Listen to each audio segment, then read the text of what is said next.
All right. Hey there, everybody. It's Thursday. Hopefully, your week has been a great week so far. I know that mine's been a busy week, and I'm looking forward to the weekend.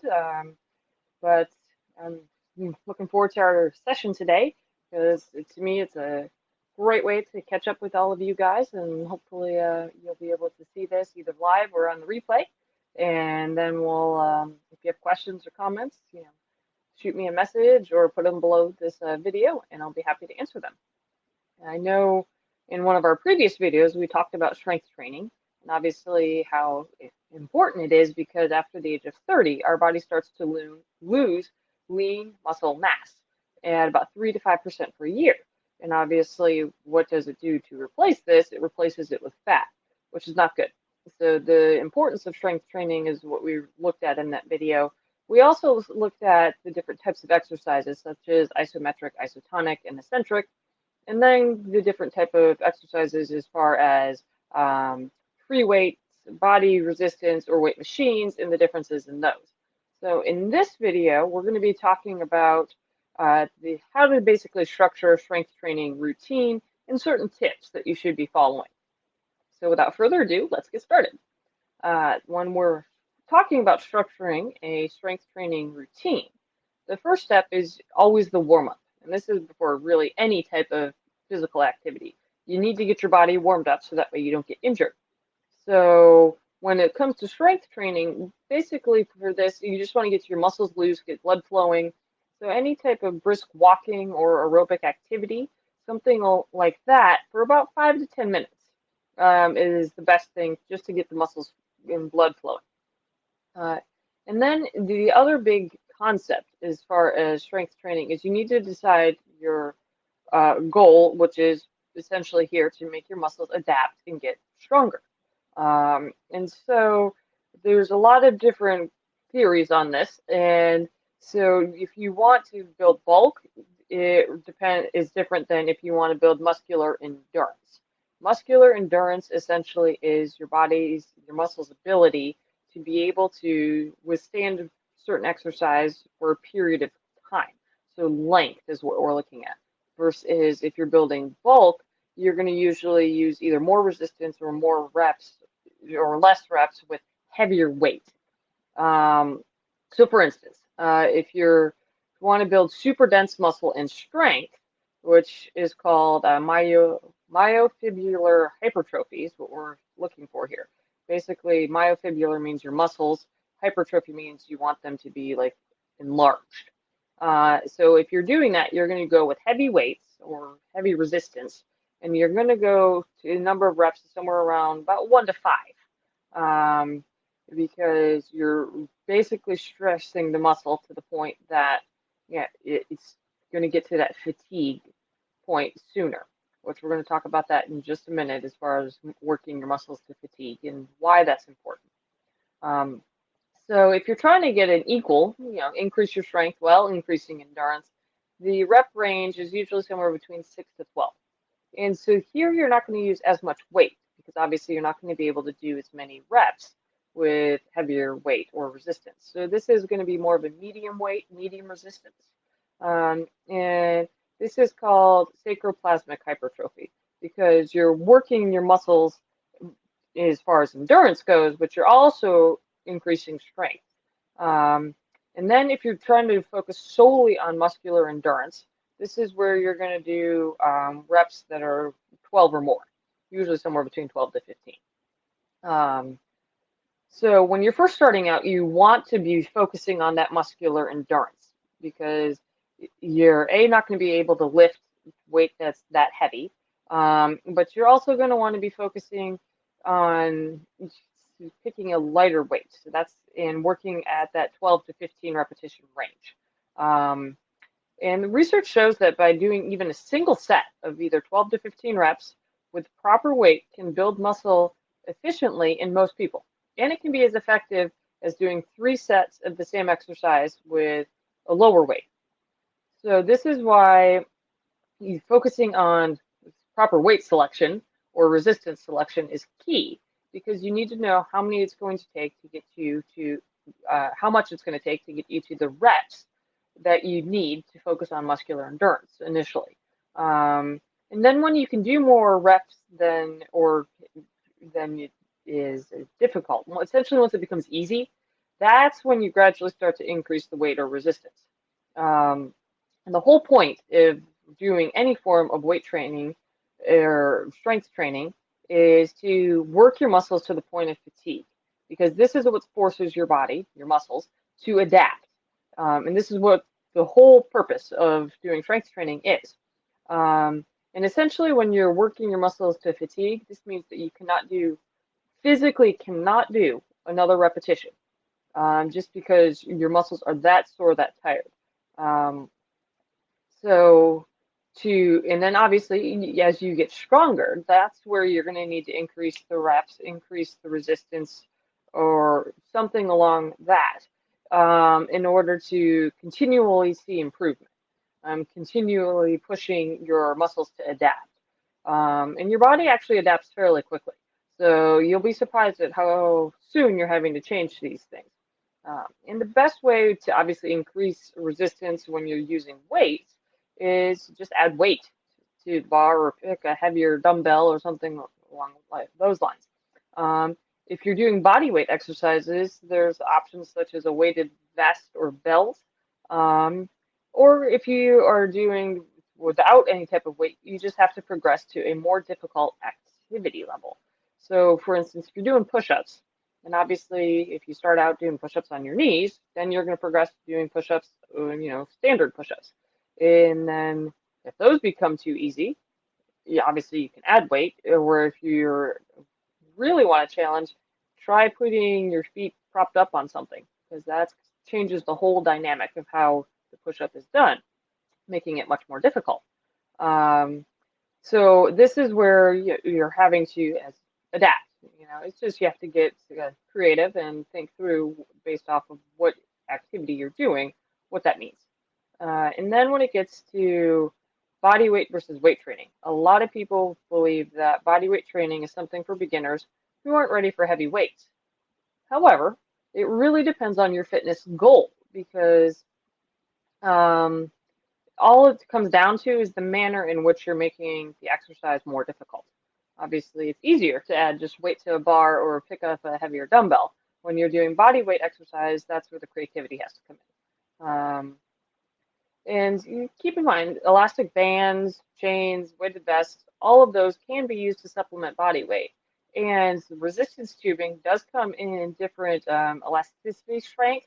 So you can actually purchase tubing that is much more resistant to whatever it is you're trying to do. Typically, this might have to come from like a specialty equipment shop, either online or something like that, versus just a regular department store. Um, but body weight training is actually really good because it develops, your body has to control certain things such as your joints. It helps keep them healthy. And it's something that you can do anywhere. So you're on vacation and where you're staying doesn't have a gym nearby. Well, rather than totally skipping your vacation by doing body weight exercise, or totally skipping exercise on your vacation, you can do body weight exercises. And that way, at least you're doing some form of strength training. Um, so if your overall goal is to gain muscle mass, weight training with actual weights is what you're going to need to have. But if your goal is just to be physically fit for everyday life, have some definition and tone to your muscles, then body weight exercises can be the way to go. Um, but when we're talking about weights, a lot of people focus on obviously arms and their legs. Then there's some focus sort of on their core, but that's not usually, other than doing sit-ups and stuff like that, there's not too much focus on that. But it's something that we all should be focusing on, because when your core is stronger, it leads to better balance, stability, and posture, which is very important as we can continue to age, is that you need to have good balance, stability, and posture so that way you don't get injured. And if you neglect to do core exercises, this is where you get increased chances of having injury, especially if you're doing like powerful motions with the body, such as lifting. Um, And the key thing here is remember everything branches off from your core. Your arms, your legs, they come from your core. So it's important to have a strong, stable center. Um, and a lot of people confuse what is actually defined in your core. Technically, your core is not just your abs, that's part of it, but it also includes your pelvis, your hips, and your lower back, because that's all stabilizes together. And which leads me to the next point, which a lot of people have a tendency to completely forget about when they're doing strength training is back exercises. Um, and a strong back is vital. So making sure you can do just daily tasks with relative ease, obviously not get injured, and helps you maintain optimal posture. So after your legs, your back muscles are the biggest and strongest ones in your body. So this is why it's important to pay attention to this. And when you're doing core and back exercises, they're sort of reciprocal. So anything that sort of works them in a coordinated fashion uh, is going to help improve both. Um, but you have to make sure you're doing the exercise correctly. Otherwise, you're not going to get much of a workout. Even if you're sweating, you're not doing the strength training part of it. Um, so back to your back, literally. Your back's actually divided into two parts. Your lower part, which is primarily involved in lifting, carrying, and supporting our posture upright. Your upper part provides the foundation for your shoulders and supports your head and neck. So that's why it's important to do exercises for both your upper and lower back in order to work it appropriately so that way it's strong in all areas. There's three main actions that we perform with your back muscles. You have pull, which is where you're pulling yourself towards something or pulling something towards you. Um, Lifting, obviously, when you're lifting something up, or carrying something, such as once you lift an object, now you have to move it somewhere, right? Um, so that's where we're trying to focus on activities and exercises that incorporate some form and variation of these three items is essential because these are things that we do in everyday life. So when we're doing strength training, we need to do things that will help us essentially improve those things. So it can be like lifting a kettlebell, it can be doing the rope exercises, um, trapezoid pulls, lat pulls, that type of stuff. All of those things help strengthen your back. And there's different variations of sit-ups and all sorts of stuff. So it doesn't have to get boring. You can change it up. You obviously need to work different parts of your core, your obliques, your midsection, is your upper abs, your lower abs. So all of them are different components that need to be focused on.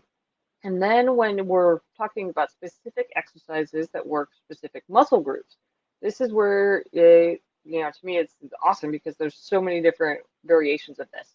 Um, so for your quads, which are the muscles down the front of your thighs, squats, lunges, one-legged squats, box jumps are all great exercises. And obviously you can do them at a low intensity or high intensity. That way you're working that endurance or you're working the quick response fibers of your muscles.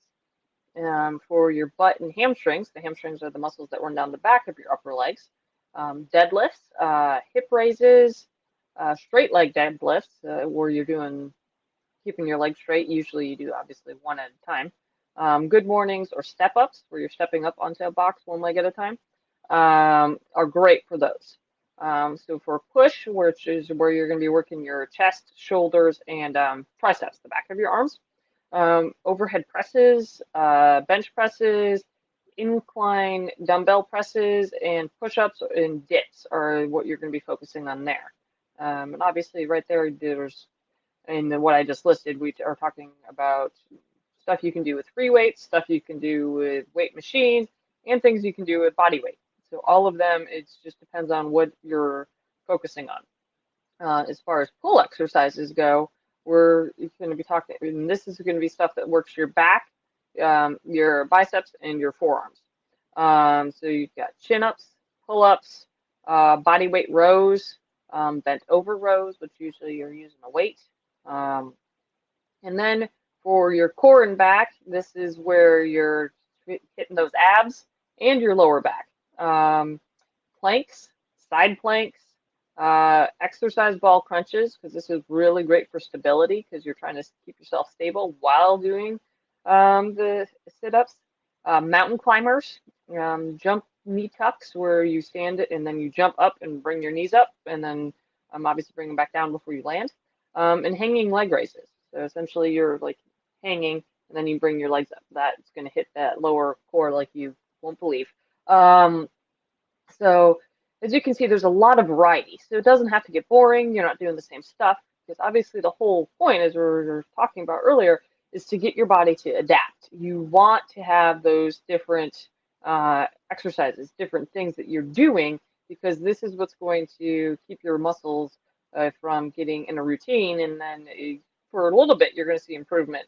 And then as your muscles adapt to what you're doing, if you don't change it up and change the exercises you're doing, and change your weight and change your number of reps and all this stuff, then you're not going to continue to see improvement. Um, and so before we wrap this up, there's a couple of quick things that I want you to remember when doing strength training. One is that if at any point during any exercise you feel pain, just stop what you're doing. And obviously, if you're holding weights, put that down gently and just take a break. You maybe are doing too many reps, maybe the weight's too heavy, but whatever it is, you should not hurt. Yes, your muscles are going to be sore. Yes, they're going to be fatigued, but they should not hurt. And your body shouldn't hurt anywhere when you're doing strength training or any form of exercise. Um, so to avoid this happening, you need to use proper technique. And proper technique is obviously key because if you don't follow it, A, you're not going to get the workout that you're trying to get, and B, you're at much higher risk for being injured. So if you're trying to learn a new exercise, obviously if you go to a gym and you see somebody doing the exercise you're trying to do, you can watch them or ask them to show you. But to get for actual, maybe they're not doing it correctly either. So this is where a personal trainer or watching videos on how to do the exercise before you go to the gym or making sure that they discuss proper form when you're doing the videos is key. And then another big factor when strength training is you have to remember to breathe. Don't hold your breath because otherwise you can pass out. And then if you're lifting weights, you could accidentally drop the weight on you, and obviously the risk of injury for that is huge. Um, so always remember to exhale as you're pushing. Whether you're doing a push-up, you inhale on the way down, you exhale on the way up. And that way, and it actually helps you get into a sort of rhythm when you're doing it. So that way you're not, like, oh my God, like, if you remember that concept, then it'll be easy to follow. And when you're doing any form of weight training, strength training, don't rush because obviously that's where form starts to deteriorate. You want to make sure you're doing unhurried, controlled movements. And this is A, to prevent injury, but it's also to help make sure you get the proper form and proper workout in. And when you're doing different exercises, you want to rest for about a minute between each exercise. This allows your body a little bit of recovery time, but it's enough that it's not so long that it thinks that you're done with your workout, essentially. And if you're working specific muscle groups, as we talked before, all the different exercises for your quads, your hamstrings, your biceps, triceps, your chest, your back, all those different things. Is you want to allow one full day of rest between exercising specific muscle groups. And this is why you'll often hear people talk about chest day or back day, or they do reciprocal stuff. You're going to do chest and tris, back and biceps. So you're going to do exercises one day that focus on your chest and your triceps, and then the next day you're going to do something that focuses on your upper back and your biceps.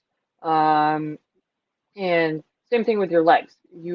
Obviously your legs, certain exercises are focusing on your quads, certain ones are on your hamstrings. So the key thing is making sure that you allow them time to rest, so that way they have time to recover, and you're not going to overuse them, which potentially sets them up for being injured. So So those are the key takeaways when doing strength training. And when it comes to seeing results, you'll actually be surprised at how quickly that happens. Um, Usually within a few weeks, you'll start to see some improvement with doing just about 2 to 3 20 to 30 minute strength training sessions a week. So within a month, you're going to start to notice really big things going on. It's just that you have to make sure you're doing the proper form and that you're committed to actually doing the exercises, 2 to 3 times a week. Um, but hopefully that this helped you guys if you're trying to develop your own strength training routine. And otherwise, if you have questions about it, something specific, please, send me a message. Please comment below if there's something that you found especially helpful. I'd love to hear from you guys. And until next week, hope you guys have a good weekend. Otherwise, I'll see you in our next training session.